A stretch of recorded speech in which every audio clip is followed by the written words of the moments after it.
ORVIS Fly Fishing Schools. Today I'm going to talk about a single-handed snake roll. Okay, this is a cast or a technique we can use. It's very common with spey rods or switch rods, but we can actually do all these casts with a single-handed rod.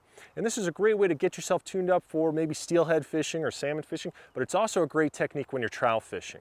So this snake roll, it's basically kind of swirling the rod around, if you will. And what we're going to do is we're going to use this cast to change directions. So what we're going to have to do is use our imagination and imagine that I'm standing in a river and it's flowing downstream and I'm right-handed.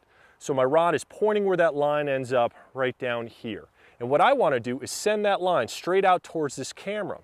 What I'm going to do is I'm going to take this rod and I'm going to make a roll, if you will. And what I'm trying to do is take my rod tip and actually draw a lowercase e. I go towards the bank, away from the bank, and notice now my line is set up so I can roll it out here. So watch again. Basically, this is what we're trying to do. We're trying to set ourselves up for a roll cast to send it out to our target. When I make this swirl or this roll, what happens is my line is now pointing in my final target's direction. Now I can just make a simple roll cast and send it out. So that's the snake roll. You know, if I was casting right at the camera, I go away from myself or towards the bank, up, around.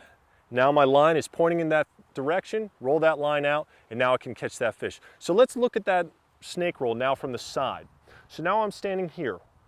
I like to say you're drawing a lowercase e with this 9-foot long rod. I'm going to go towards the bank.